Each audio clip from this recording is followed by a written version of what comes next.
দুর্গাপূজার ছুটির পর আবারও প্রাণ ফিরেছে রাজশাহী বিশ্ববিদ্যালয়। রাকসু নির্বাচনের প্রার্থীদের নিরলস প্রচারণায় জমজমাট রাবি ক্যাম্পাস। প্রার্থীরা ছুটছেন বিভিন্ন হল এবং অনুষদে। নির্ধারিত দিনে সুষ্ঠু এবং শান্তিপূর্ণ ভোট করার আশা নির্বাচন কমিশনের। শারদীয় দুর্গোৎসবের ছুটি শেষ হওয়ার পরপরই আবারও জমে উঠেছে ক্যাম্পাস। বিশ্ববিদ্যালয়ের বিভিন্ন আবাসিক হল, টুকিটাকি চত্বর সহ বিভিন্ন স্থানে প্রচারণা চালাচ্ছেন রাকসু নির্বাচনের প্রার্থীরা। শিক্ষার্থীদের বিভিন্ন সমস্যা সমাধানে কাজ করার আশ্বাস দিচ্ছেন তারা। পৌঁছে দিচ্ছেন ব্যালট নম্বর ও নির্বাচনী অঙ্গীকারপত্র।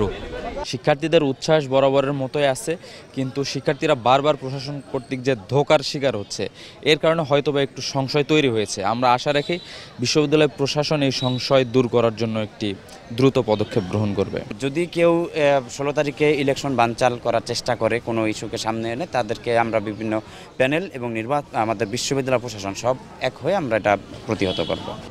রাকসু নির্বাচন কমিশন জানিয়েছে 14 অক্টোবর পর্যন্ত আচরণবিধি মেনে প্রচারণা চালাতে পারবে প্রার্থীরা। প্রশাসন আমাদেরকে ইনশিওর করেছেন যে না, আর সামনের দিনে 16 তারিখের নির্বাচন নিয়ে কোনো ধরনের সংশয় নেই, বরং সকলে এই নির্বাচনকে শতভাগ সহযোগিতা করবেন। রাকসু নির্বাচনে শিক্ষক, কর্মকর্তা, কর্মচারীদের সব ধরনের সহায়তার আশ্বাস প্রশাসনের। এই রাকসু ইলেকশন কিন্তু দীর্ঘদিন থেকে এই কমিউনিটি সবাই কিন্তু চাই, ফলে তাদেরও এখানে অবশ্যই আন্তরিকতা আছে। সেই দিক থেকে আমি বলবো, রাকসু নিয়ে আমার মনে হয় যে কোনো সংশয় নেই। ইনশাআল্লাহ আমরা সকলেই আন্তরিক এবং সকলে এটি নিয়ে কাজ করছে।